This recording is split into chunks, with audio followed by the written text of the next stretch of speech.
Hello and welcome back to another Premier League predictions video. We're now up to game week 9. As you can see, I'm on my own this evening. Nathan is otherwise engaged. We were out late last night watching Cardiff City, so he's actually editing that vlog as we speak. So you just got me this evening. With regards to last week and game week 8, Nathan came away with 7.5 points and I came away with 2 points more with 9.5 points. Top scorer though in game week 8 with a magnificent score of 18 points was both Eddie Videostar and Tell, and both Eddie and Tell came away with 3 perfect scores as well. But top scorer in the overall leaderboard for the season so far on the Superbru website is Jamie Kirtley, currently on 95 points. But that's enough waffling for me. Let's just get straight into it and make the predictions for game week 9.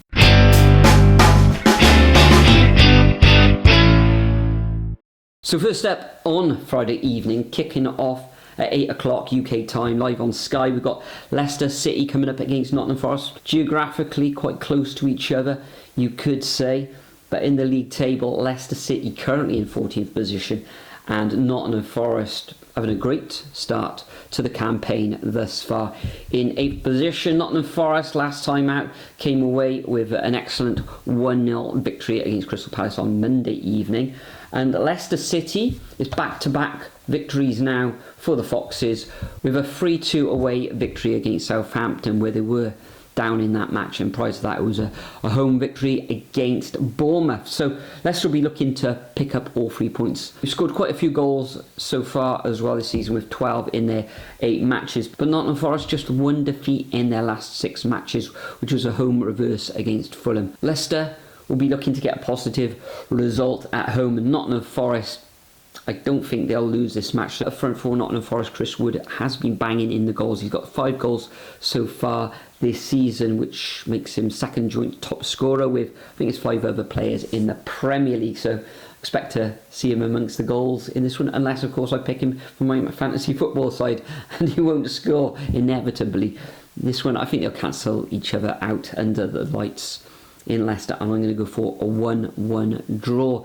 Nathan, he thinks Forest are going to take all 3 points in this fixture, and he's gone for a 2-0 away win to Forest. Next we move on to Saturday, and we haven't got a lunchtime kick-off because probably of that Friday night fixture, but we do have Aston Villa against Bournemouth kicking off at Villa Park at 3 o'clock. Villa, superb in Europe, superb in the league so far, just the 1 defeat this season, and last weekend they came away with an excellent 3-1 win against Fulham, and I think they were 1-0 down in that match. I think it was a Jimenez goal for Fulham in that fixture, but Villa came back well to take all 3 points. Bournemouth, they had an excellent home victory over Arsenal. Who saw that one coming? Not many people predicted that scoreline, so they'll go into this away match full of confidence. I think they will score, but I think Villa looking absolutely excellent. Goals coming in from all over the pitch, especially from the strikers in Ollie Watkins and John Duran. So I expect Villa to take all 3 points in this one, and I'm going to go for a 3-0 home win. Nathan, he thinks Villa will come through, but thinks that Bournemouth will make this one difficult for the Villains, and he's gone for a 2-1 home win to Villa. Next up we've got Brentford coming up against Ipswich. Brentford, a little bit of indifferent form, 2 wins in their last 6 matches, and it was a defeat last time out against the Red Devils or Manchester United.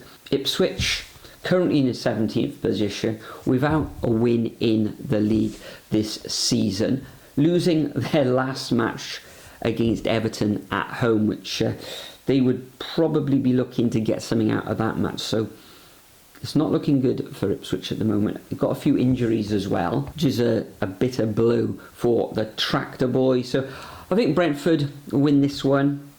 They do a lot better at home than they do away, don't they? So I'm going to go for a 2-1 home victory to the Bees in a narrow match. And Nathan also has gone just for the 1 goal deficit, but he can't see Brentford conceding in this fixture, so he's gone for a 1-0 home win to Brentford. I think Wissa could be back for this match as well, and they certainly need his firepower, especially when Mbueno isn't getting amongst the goals. Next up Go down to the south coast where Brighton take on Wolves, and Wolves can feel very unfortunate not to come away with at least a draw against Manchester City last weekend when John Stones controversially scored in the dying embers of that match. Brighton themselves, they ground out a victory last weekend with an excellent 1-0 away victory at St James's Park against Newcastle United, and they currently find themselves in 5th position. And I'm going to go for a repeat of that scoreline last week. I think Wolves defensively, it looks like they've improved slightly. However, they are bottom of the table. 5 matches on the bounce now have ended in defeat, and in fact they've lost 7 of their first 8 matches. So it looks like it's going to be another defeat for Wolves here, and I'm going to go for a 1-0 home win to Brighton. And Nathan agrees, but he thinks that Wolves will score in this fixture, but he's gone for a 2-1 home win to the Seagulls. And talking of Manchester City, they're next up against the Saints of Southampton at home. The Citizens, of course, are in action on Wednesday evening in the Champions League. Southampton, second from bottom, unlike Wolves, have lost 7 of their 8 matches. And last weekend, although going ahead in that fixture against Leicester City, eventually lost in a 5-goal thriller to lose that one 3-2. And I can only see defeat in this one. Manchester City have been leaking goals, and Southampton have been scoring in most of their fixtures as well. So logically, you'd think this one would be a high-scoring win to Manchester City with them conceding. But I am going to go for, as they say in America, a shutout. I think Man City will keep a clean sheet, so I'm going to go for a 4-0 victory. Nathan, on the other hand, he thinks Man City are absolutely going to smash Southampton, probably because of his love for Russell Martin. So he's gone for a 5-0 home victory to Manchester City. Next up, we got the 5:30 kickoff on Sky. Tea time in the UK. We've got Everton coming up against Fulham. Now, Everton have turned a bit of a corner now. Undefeated in the last 4 matches. An excellent 2-0 away win against newly promoted Ipswich in the last fixture. Fulham, on the other hand, after a very, very bright start, have seen back-to-back defeats against Aston Villa and Manchester City, but you expect them to lose those matches anyway. In this one, Fulham will be looking to bounce back, and I think they will. I can't see them winning at Goodison, but I can see them taking a point, and I'm going to go for a 1-1 draw here. I think both teams will score. And Nathan, he thinks Fulham will bounce back entirely, and he's gone for an away win to Fulham, and you can see them coming away with a 2-1 victory. On to Sunday, where at 2 o'clock Chelsea entertain Newcastle. Now, Chelsea have been doing very well, exceeding most people's expectations. It was a defeat against Liverpool 2-1 last weekend at Anfield, but they could have taken at least a point in that one, and were unlucky not to in the end. Newcastle, they were narrowly defeated at home against Brighton in the last game round. Isaac missing a few chances in that fixture as well. So I think it'll be tight. But Chelsea, they can call on a massive squad, can't they? Cole Palmer, of course, isn't playing in Europe either. So he'll be fresh going into this match.